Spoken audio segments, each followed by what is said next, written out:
Joliba Afternoon News. Retour sur les traces du nouveau chef de la MINUSMA dont le mandat est prorogé jusqu'au 30 juin 2022. Le Club des Amis de la Chine au Mali a organisé une cérémonie ce jeudi à l'occasion de la célébration des 100 ans du Parti communiste chinois. Mesdames et messieurs, bienvenue au journal sur Joliba TV News.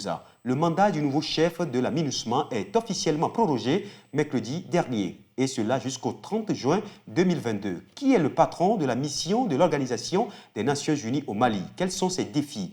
Élément de réponse avec El Hadji Malik Guitei. Hier mercredi, le Conseil de sécurité des Nations Unies a prorogé d'un an le mandat de la mission multidimensionnelle intégrée des Nations Unies pour la stabilisation du Mali, MINUSMA. Une prorogation qui intervient à un moment où des doutes planent sur l'efficacité de cette mission qui exacerbe la colère de certains Maliens. À présent, sur les traces du nouveau patron de la MINUSMA, qui est-il? Quels sont ses défis? L'homme s'appelle El Gassim Wan, mauritanien et âgé de 70 ans. Nommé le 15 mai dernier, cet éminent juriste est un fonctionnaire international au CV bien chargé, avec 25 années d'expérience dans la prévention des conflits, la médiation et le maintien de la paix en Afrique. Il a mené la plus grande partie de sa carrière au sein de l'Union africaine.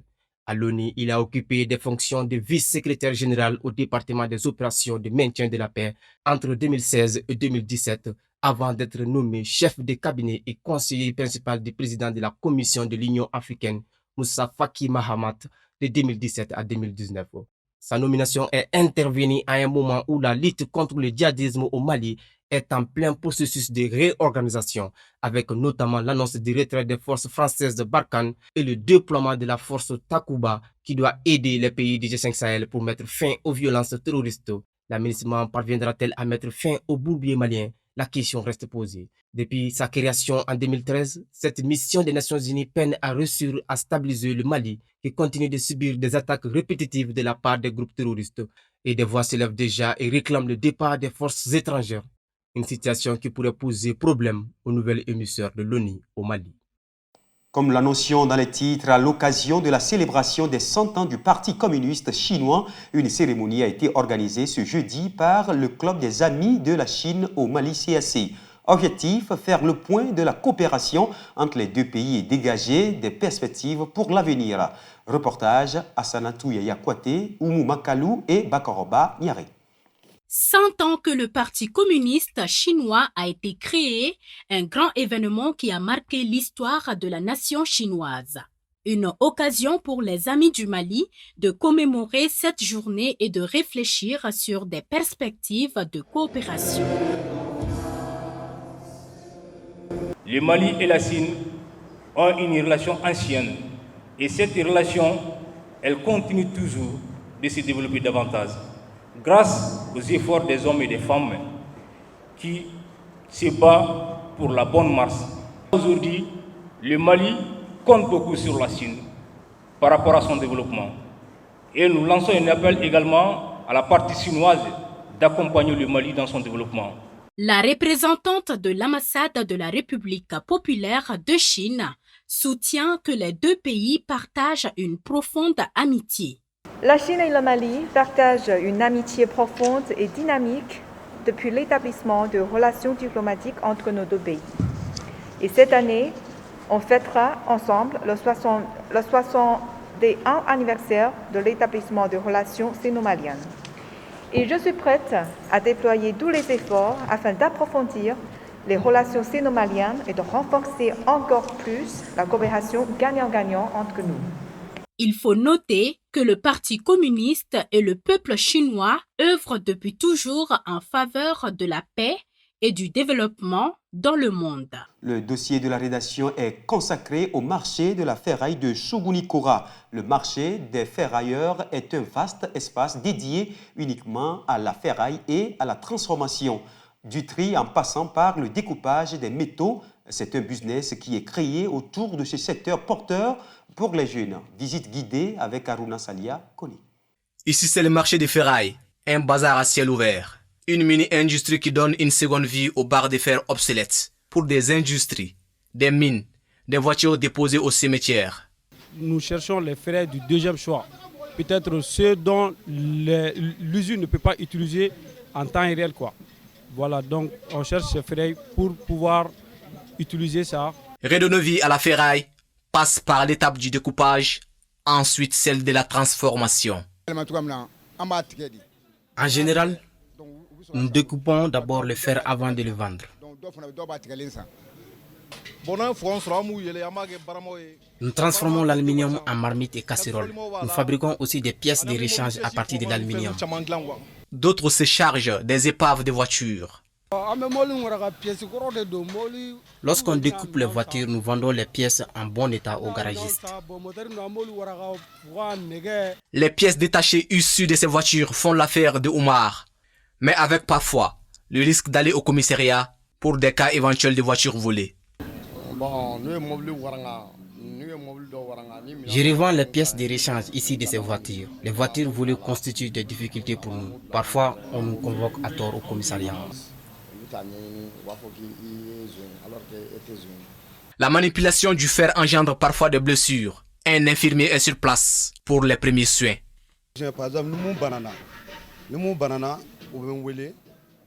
Je m'occupe des soins préliminaires en cas de blessure. S'il y a complications, je les accompagne dans une clinique. Au marché des ferrailleurs, rien ne se perd, tout se transforme. À présent, l'image du jour qui nous conduit au Sénégal à la découverte du monument de la Renaissance africaine. Groupe monumental de 52 mètres en bronze et en cuivre, le monument de la Renaissance est situé à Ouakam, une commune d'arrondissement de Dakar. Elle se trouve sur l'une des deux collines volcaniques coniques qui surplombent la capitale sénégalaise, les Mamelles, la plus haute, portant déjà le phare des Mamelles. Le dit monument représente un couple et son enfant dressés vers le ciel. Il a été officiellement inauguré le 3 avril 2010 lors des cérémonies du cinquantenaire de l'indépendance. À présent, l'actualité internationale avec Sokona Diakité. Depuis quelques jours, l'Ouganda fait face à une forte demande de remplissage de bouteilles d'oxygène. La demande auprès de l'usine de toiture qui produit aussi de l'oxygène est passée d'environ 50 bouteilles à presque 400 par jour maintenant. La raison est due à la troisième vague brutale de Covid-19 qui sévit actuellement dans le pays au même titre que le continent africain qui se retrouve bien derrière le reste du monde dans la course à la vaccination contre la pandémie du coronavirus. Ce mercredi 30 juin 2021, les autorités birmanes ont libéré plus de 2000 opposants au coup d'État. Ils étaient détenus dans les différentes prisons du pays. Yu Aung San Lee est le père d'une prisonnière. « Je suis très fier d'elle. Je l'encouragerai à se battre jusqu'à ce qu'il gagne », déclare-t-il. On retrouve également parmi ces prisonniers des journalistes locaux arrêtés pour avoir critiqué la répression sanglante de la junte. Yim Yo Kant, photojournaliste, est l'un d'entre eux. « Je n'ai rien à dire pour la libération en particulier, parce qu'il n'y a pas besoin de nous arrêter selon la loi. En termes de liberté de la presse ainsi que de loi sur les médias, ils nous ont arrêtés contre la loi sur les médias », affirme-t-il. Après l'annonce par les autorités d'une amnistie, près de 200 personnes s'étaient rassemblées dès le matin devant le célèbre prison d'Insein, datant de l'époque coloniale, à Rangoon, selon les sources.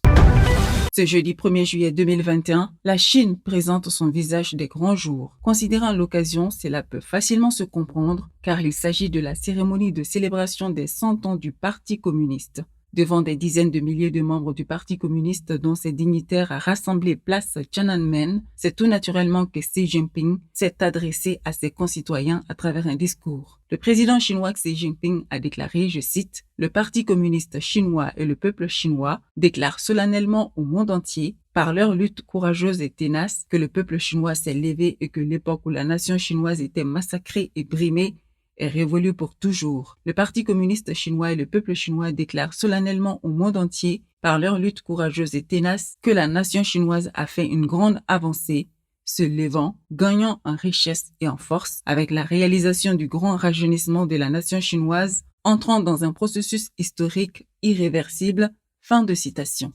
Mesdames et messieurs, cette édition s'achève ainsi. Merci de l'avoir suivi. Très bonne suite de nos programmes sur Yoliba TV News. Dans un instant, la météo, l'information en continu sur Yoliba TV News.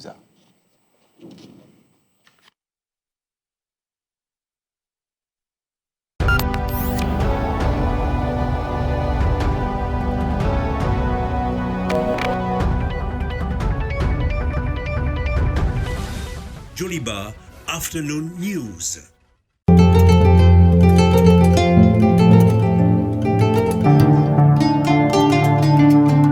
Météo.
Météo.